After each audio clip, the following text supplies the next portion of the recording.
Hello and welcome to another version of It's Tea Time, but this is a lockdown version and it's with my good friend Tony Westwood and myself, Neville Gaunt, and we're going to be talking about lockdown, what it means to us. We know we're in now the third effective lockdown in the UK, and I don't know about you, Tony, but it's absolutely freezing outside.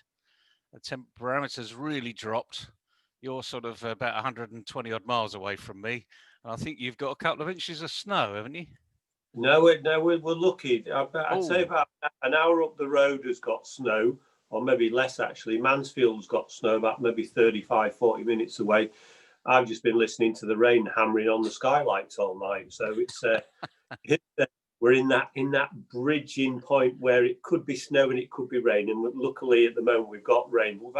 We've had an awful lot of rain over the last kind of couple of days and stuff. So it's kind of dented the opportunity to maybe get out and exercise and do the things that you can do at this kind of present moment in time.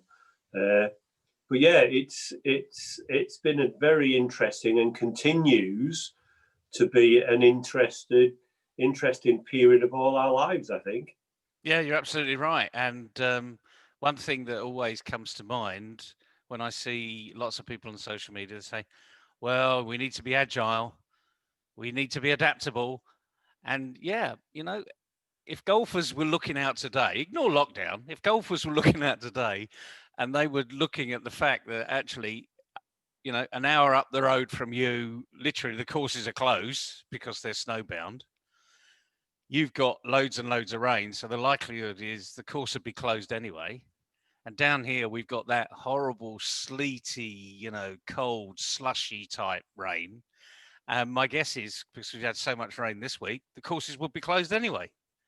Yeah, So absolutely. golfers are adaptable anyway, aren't they? They're Yeah. agile. Well, they are, and at the same time, though, they do allow things to cloud their judgment and their mindset. So you get the situation where, all right, so it's raining, right? So I can't play golf today. So now that's ruined the whole day. They're now going to be miserable the whole day. They're probably going to, well, under normal circumstances, they probably get dragged around the shops by the wives, and so that would ruin the day again. So all of a sudden, this hopeful attitude of being to get out on the golf course at the weekend, which is their saving time, you now they can't do. So now, what something that they cannot control is going to have a desperate effect on their attitude and mindset and behaviors for the rest of the day, and the wives are probably going to be driven mad by this miserable bloke sitting in the corner who doesn't really want to do anything. you know Exactly. And the wives that were going to be playing golf anyway have got retail therapy, so they're not even worried about it. yeah, Immediately they're adaptable and they've got they can go and plan other things. But it mm, is as comical as that, isn't it? We get into absolutely. this. We think we've got this growth mindset, as you and I call it, this can-do attitude, because we're golfers and we get out there and we're smacking a ball around. But then when we come up to something which is just everyday issue for a golfer, all of a sudden we get cast in concrete. We feel as though literally the heavens have opened, and I haven't got an umbrella. Tough. Absolutely God, you tough. know, I wished I'd have put my umbrella in. Well, the number of times I do go on the golf course and play, contrary to popular belief, where I spend an awful lot of time now coaching the game. But when I am out on the golf course, I've got everything I need for every possible eventuality that may arise during that round of golf. Now, the biggest effect to most golfers' golf is what will happen with the weather.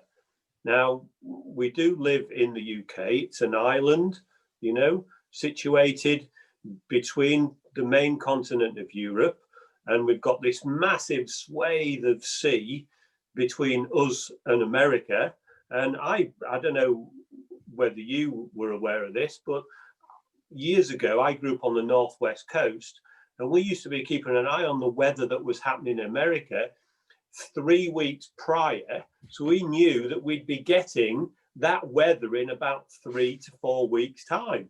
So if they were having really, really bad weather on the east coast of America, there was a pretty good chance that in a few weeks' time, that's exactly what we were going to get. And there was no hiding on the northwest coast. You know, I could stand on our golf course and look at the Isle of Man. You know, and if the story goes that if you stood and you can see the Isle of Man, it's going to rain, and if you can't see the Isle of Man, it's raining already. We all have those little anecdotes that we carry around with us, but it's very true. It's really true. And no, I wasn't on the northwest coast. You know, most of my life, if I've been abroad, has been spent in the southeast. And I'm not looking at weather in America. I'm actually looking at weather in Spain. You know, Yeah. So what's happening in Spain? Because we're getting the currents that are coming up. Coming up, absolutely. And we're all prepared for it. This is the thing, Yeah. you know, and I can remember many years ago when I would be literally brushing off my clubs on a Friday evening thinking, got an 8:06 tee off, ready for tomorrow, knowing full well that the weather is really not forecast that good. And then when I get up at 6:30 and I see it absolutely hacking down with rain, and in those days, we didn't have text. You literally, if you had a tee time, you turned up at the golf course. Yeah. And you just sort of knew that as you were getting there, and you don't really see any lights on in the clubhouse, and the pros light isn't on either, and there's no one on the putting, the practice green. You think, yeah, well, I'll go home now. And as you say, it's ruined my day. It's as though I'm going to moan for the rest of the day because something else has happened. And I think that's where we are today. We're in lockdown. Someone has stopped me doing something, and I'm going to blame them forever. Or alternatively, if you've got an agile mind and you are adaptable, or as you and I would say, you've got a can-do attitude, you get on and do something else. Yeah. But let's talk about those golfers that are stuck in that arena. How are we gonna help them along today? Well, I think the important thing is to help them to realise that they've got options, that they've still got choices. The number of times I will play golf with people, and they're always playing the same shot. The situations are different, but they're trying to play the same shot, wondering why they're having problems doing it. And I would then paint the picture. So let's say it's somebody who always likes to chip with their 9-iron. Okay, so chipping with a 9-iron is absolutely fine if you've got 50% of rough ground or fairway to get over, and then 50% of green. If you're playing a shot with a 9-iron, your eyes can see the shot and will allow you to play the shot. Okay. They get to the next hole, and now they've got a shot where they've got maybe a bunker to go over, and they've got less green to work with. They will have seen the golfers on the TV, the tour players, play these shots with a sand wedge or a lob wedge, something which has a lot of loft, so the ball has to go nice and high and land softly over the bunker. But they don't practice that shot. They're not adept at that shot. So they take their 9-iron out. Now, what we need to be aware of at this point is we've got a conscious part and an unconscious part. Our unconscious, which knows everything, if we can really tap into our unconscious mind, we'll make massive, massive progress. The problem is we make conscious decisions. That's the problem. So the golfer makes this conscious decision of, I'm going to play my 9-iron because that's the shot I'm comfortable with. That's fine as long as they're happy with the ball not going close to the hole. but they want to take the 9-iron, which is the wrong shot, and they want to get it closer to the hole. They can't have both. You cannot do both. And that creates this battle inside their own heads between the conscious mind and the unconscious mind. And then they wonder why they make a mess of it. You know, and really that is the problem. And we've got to make decisions based on creating this harmony in our own mind between what we're deciding and what we're actually going to do. But people don't do that because they make a decision and then they moan about it anyway. And that's where we create all this conflict. That's where mindsets and attitudes change, and then things begin to fester. And it's when things begin to fester that we really, really get into difficulties. Yeah, you're absolutely right. And the map behind, you know, as you're saying, you can't actually do that. You can't literally take that 9-iron and get close to the hole. So you've got to literally, if you just move your left shoulder slightly to your right, it's a can't do. We don't want that can't do happening.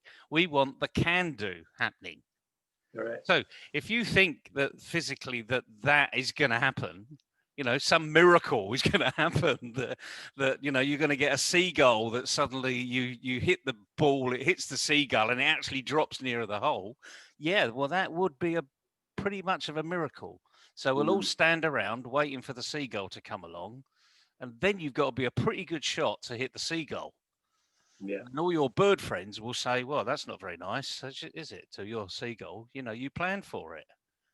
You know, and if you're not being ribbed already for not using the right club, you're going to be ribbed for the rest of the afternoon, you know, going round saying, well, you know, you're not very nice to animals, are you? Animals and birds. But anyway, it is illogical. Absolutely. I think this is the thing that we need to get our mind into the right place. So it's absolutely illogical to play that 9-iron shot. And if any time is an opportunity to practice, you know, you might say, but I lose the hole. But the point is, when are you going to practice that shot? Yeah. You know, if you're playing regularly, now's the time to practice it, you know, Yeah. and put all of your focused effort into an up and down. And you never know. You might get it right and you're going to feel good about it. Absolutely. And that the key thing is it's really understanding that unconscious mind is right. It knows what to do. Because what we'll do is we'll get golfers trying to be in both places at the same time. And you can't be in both places at the same time. You've got to build up this trust and belief in what is actually going to happen. And I then, when what I do then, if golfers in that situation, so they'll say, I really can't play this shot. So what do you normally do? I always take my 9-iron. Well, that's fine. How often do you get close to the hole with your 9-iron? Or very, very rarely. Okay. So if I understand what they do as a job, which is very relevant to when I'm coaching, as we all know, because if you can create that space where you take what is unknown and link it to something that's known, it becomes a very, very powerful experience for them. So I then start to talk to them about, so if you're in that similar situation at work, would you react that way? Oh no, I'd never do that. All right. Well, it's okay to do it on the golf course then, and then you do it differently somewhere else. So maybe we should take that, what you do somewhere else, and begin to apply it here. Oh, that sounds so simple. Well, it is not easy. And I think the key thing to stress here is golf is not an easy game, but the principles around understanding how to get better at it can be applied simply. You know, I was listening to Rick Shields on a webinar the other day, and he was saying, golf is extremely difficult. You know, and to actually play the game well, it's very, very difficult because the margins are really, really small. But it can be explained simply. The principles can be simple. And if you practice it the right way, with the right attitude, with the right mindset, the right behaviors, you will make progress. Full stop. Because you have. Because exactly, you have to, and I think it's a good point that we need to get people to understand. We're not saying golf isn't hard, but we're saying the principles are simple. It Correct. literally is, use getting a ball into a hole with a stick. And the nice Hmm. thing is you got a choice of sticks. So, Yeah, absolutely. the manufacturers are making it a lot easier for you. Mm. And therefore, you mentioned another thing there, right, right, right, right. It's about doing the right practice, not doing any old practice, because we can all turn up on the practice range, as they all do. You see the big, big, beefy guy get out there and he'll bring out his plate, commonly known as a driver in the game. And it just sort of whack it, and it goes 280 odd yards and it's poof, it's hit literally out of bounds on any of the holes that you're going to go on. But you feel good about it because you've bashed the living daylights out of a Mm. ball. Golf is not about bashing the living daylights out of a ball. You want to get the anger out for the first 4 or 5 balls. Yeah, fine. Get the tension out. Get yesterday's aggravation at the office out and hit a few balls and feel good about it. But then it's about doing the right practice. Yeah. Making the right choices. And as you say, we know unconsciously, because good golfers will watch lots of pro games. They'll watch lots of pros at the big tournaments, and they'll see the likes of Mickelson, the master around the green. Literally, you think, what is he? How is he going to take that? How is he going to land that on literally a sort of a 2-foot square that he's got to Mm. land? Otherwise, it's going to go whooshing off the green. And the point is, he's practiced it. Yeah.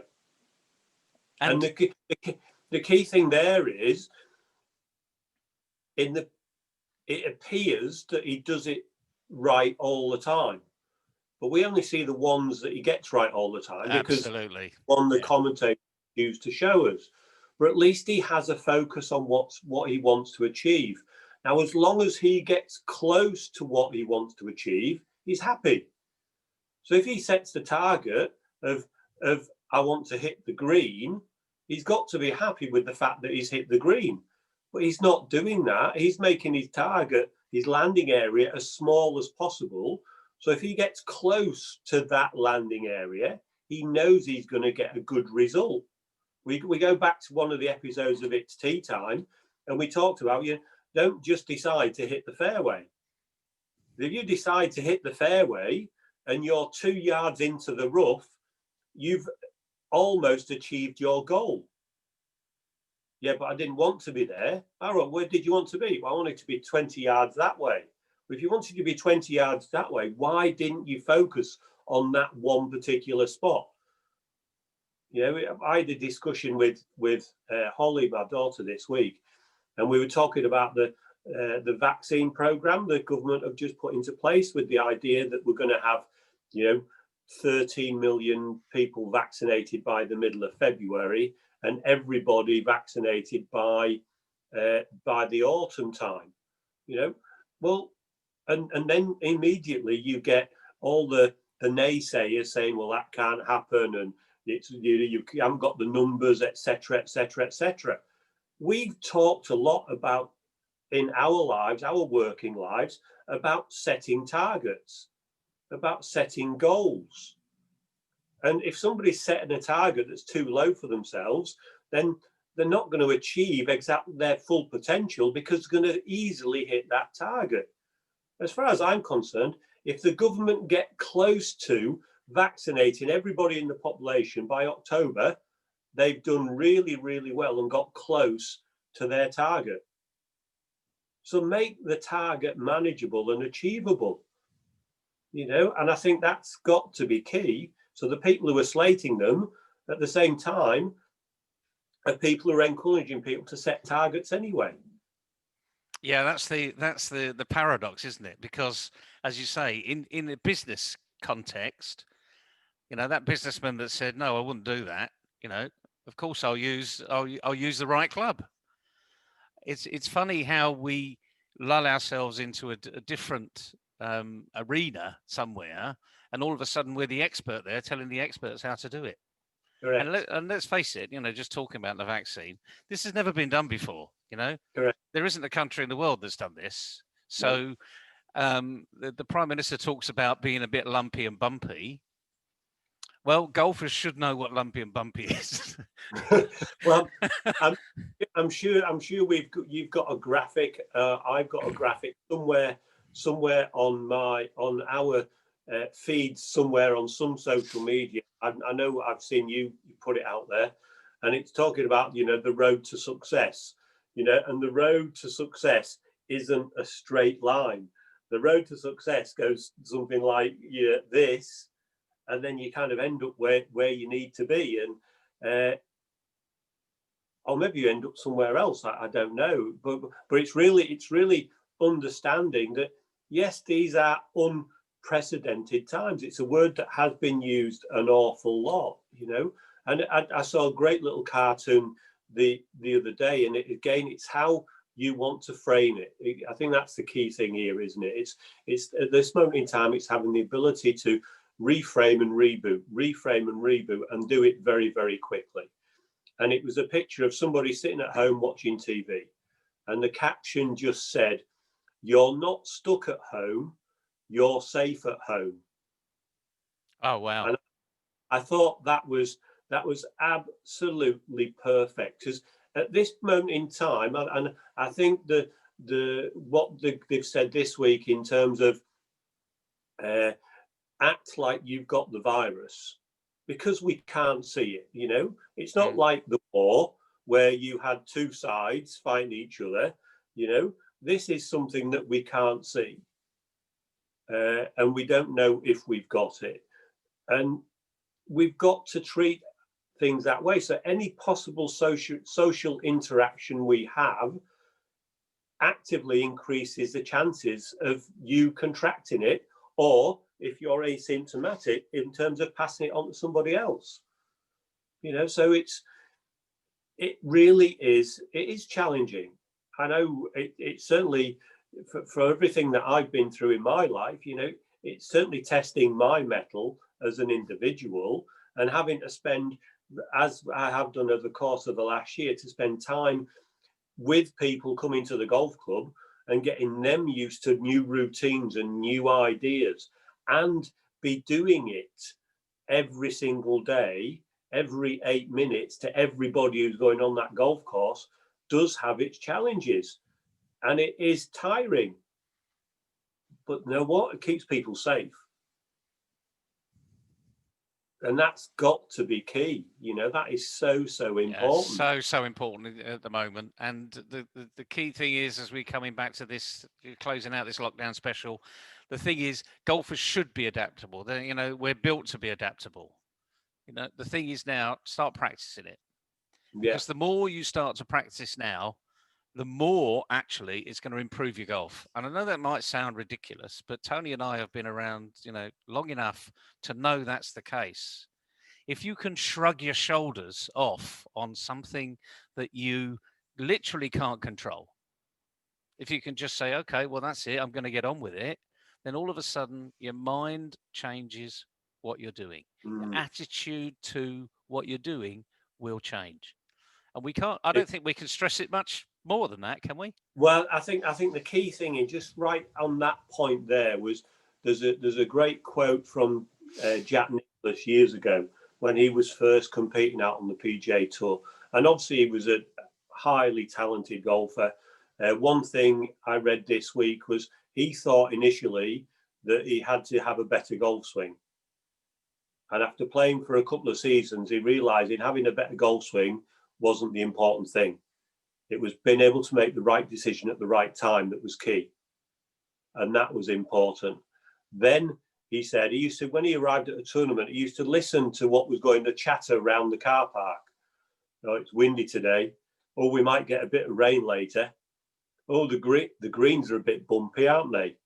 Yeah, well, there's not a lot of sand in these bunkers. He said these bunkers are challenging. And as he was going around the car park, he was just ticking them off.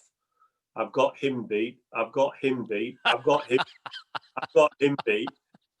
And that was it. And he learned very, very quickly that the only thing he could control was the decisions he was going to make. That is just so brilliant. And the thing is, he's playing a game. He's actually playing a little game inside his head to say, "Oh yeah, well he's at it, he's at it. Oh, maybe you'll be on the second. You know, maybe get to the second round, but you know, good luck to them." Yeah, and that's it. It's interesting because he was quite young when he did that.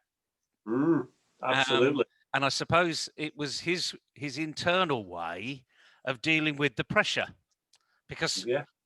I mean, I've never been at that type of tournament. I've never been that good a golfer, but I've experienced pressure.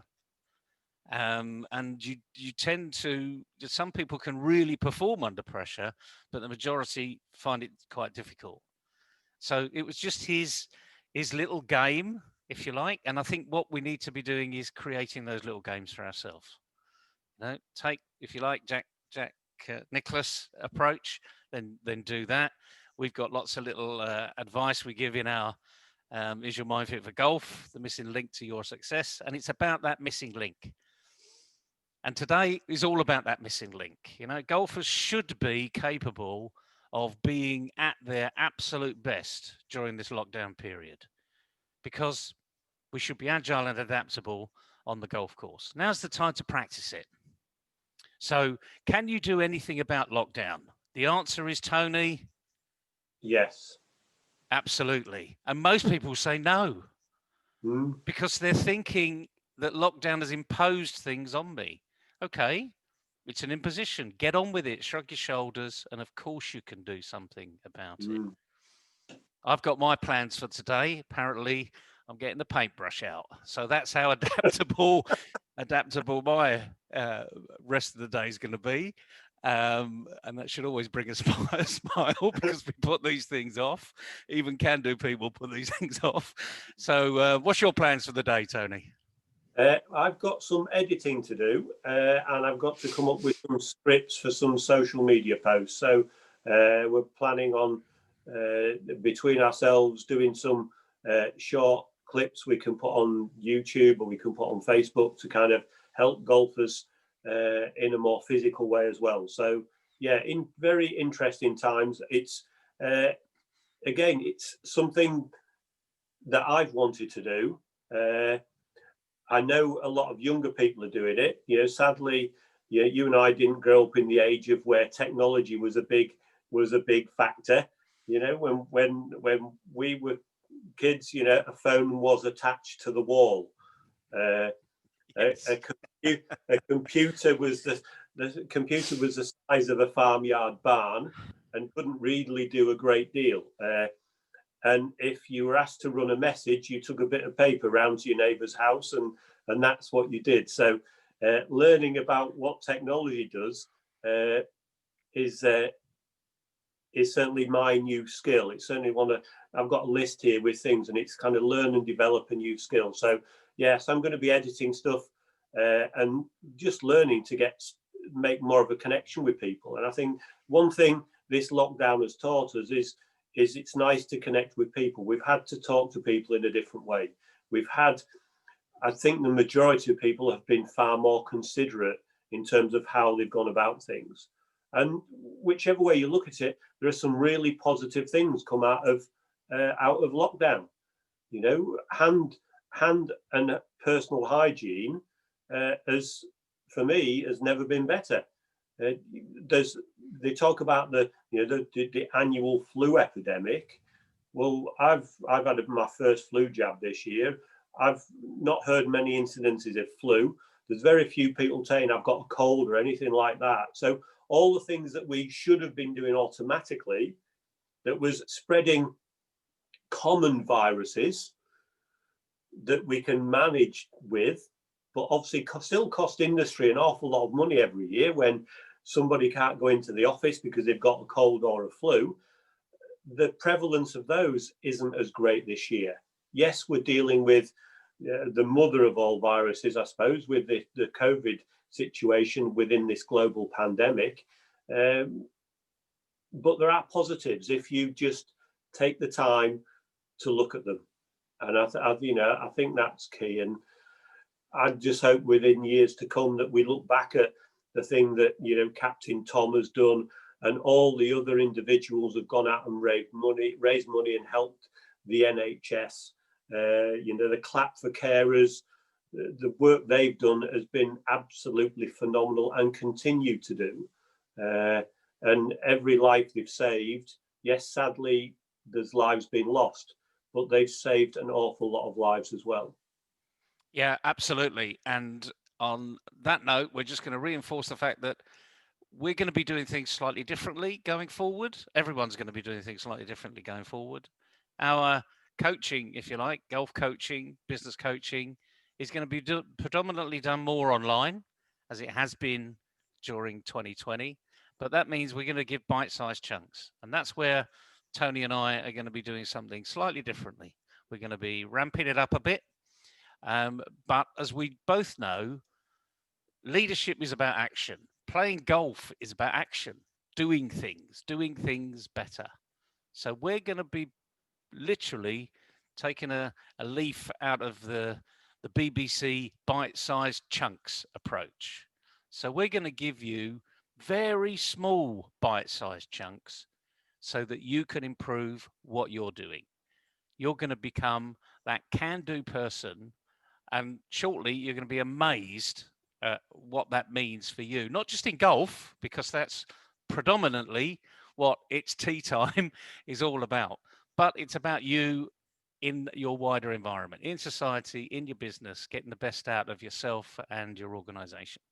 So we're going to bring this It's Tea Time lockdown special edition to a close. Thanks for being on the show again, Tony. So it's goodbye from him. Goodbye. And it's goodbye from me. Goodbye. And we'll see you very soon.